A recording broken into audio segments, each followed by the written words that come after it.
ഈശോമിശിഹായ്ക്ക് സ്തുതിയായിരിക്കട്ടെ. മത്തായി സുവിശേഷം 9-ാം അധ്യായം 32 മുതൽ 33 വരെയുള്ള വാക്യങ്ങൾ.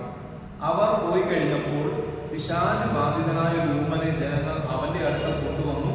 അവൻ പിശാചിനെ പുറത്താക്കിയപ്പോൾ ആ ഊമൻ സംസാരിച്ചു. ജനങ്ങൾ അത്ഭുതപ്പെട്ടു. ഇതുപോലൊരു സംഭവം ഇസ്രായേലിൽ ഒരിക്കലും കണ്ടിട്ടില്ല. പ്രിയപ്പെട്ടവരെ, ചില ജീവിതത്തിലെ കെട്ടപ്പെട്ട അവസ്ഥകൾക്ക് പിന്നിൽ പൈശാചിക സ്വാധീനമാണെന്ന് ദൈവത്തിന്റെ വചനം നമ്മെ പഠിപ്പിക്കുന്നു.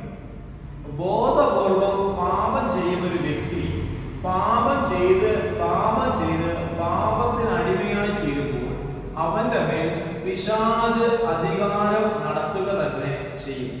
ദൈവം അനുഗ്രഹിച്ചാൽ പോലും ആ അനുഗ്രഹം സ്വന്തമാക്കുവാൻ ആ വ്യക്തിക്കും ആ കുടുംബത്തിനും ആ ദേശത്തിനും സാധിക്കുകയില്ല. കാരണം അവർ ബോധപൂർവം ദൈവത്തെ തിരസ്കരിക്കുകയും പിശാചിനെയും അവന്റെ പ്രവൃത്തികളെയും സ്വീകരിക്കുകയും ചെയ്തു.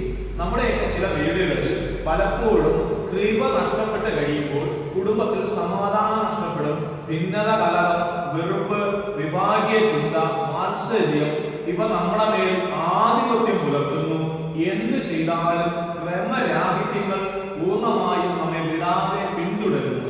കാരണം നാം ഓരോരുത്തരും അനുദപിക്കേണ്ട സമയങ്ങളിൽ ഹൃദയപരമാർത്ഥതയോടെ അനുദപിക്കാതെയും ദൈവത്തെ ഓർത്ത് ദൈവത്തെ മഹത്വപ്പെടുത്തി ദൈവവചനങ്ങൾ അനുസരിച്ച് എളിമപ്പെട്ട് ജീവിക്കേണ്ടതിന് പകരം അഹങ്കാരത്തോടെയും സ്വാർത്ഥതയോടെയും ജഡിക താല്പര്യങ്ങളിൽ മുഴുകിയും നമ്മുടെ ലൗകികതയ്ക്ക് അടിമപ്പെട്ടും ജീവിത വ്യഗ്രതയ്ക്ക് അടിമപ്പെട്ടും ദൈവത്തെ മറന്നുള്ളൊരു ജീവിതം ഞാനും നിങ്ങൾ നയിക്കുമ്പോൾ ദൈവ അനുഗ്രഹം ഉണ്ടാകേണ്ട ജീവിതങ്ങൾ തിന്മയുടെ ആധിപത്യത്തിലേക്ക് കുപ്പുകുത്തുകയും പാപം അധികാരം പുലർത്തുകയും നമ്മെ കഠിന ബന്ധനത്തിലാക്കുകയും ചെയ്യുന്നു. ആത്മാവിൽ എളിമയോടെ അനുതാപത്തോടെ ദൈവസന്നിധിയിലേക്ക് മടങ്ങാം. പാപങ്ങൾ ഹൃദയപരമാർത്ഥതയോടെ അനുതാപത്തോടെ ഏറ്റുപറഞ്ഞ് ഉപേക്ഷിക്കാം. കർത്താവിന്റെ കരുണയാൽ നിറയാം.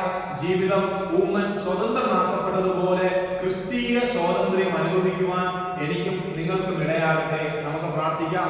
കർത്താവെ, ഞങ്ങളുടെ ജീവിതങ്ങളിൽ തകർച്ചയ്ക്കും പരാജയങ്ങൾക്കും കെട്ടപ്പെട്ട അവസ്ഥകൾക്കും കാരണം ഏതെങ്കിലും തിന്മയുടെ ആധിപത്യമാണെങ്കിൽ അങ്ങയുടെ പരിശുദ്ധ നാമത്തിൽ ഹൃദയപരമാർത്ഥതയോടെ ഞങ്ങൾ പ്രാർത്ഥിക്കുന്നു.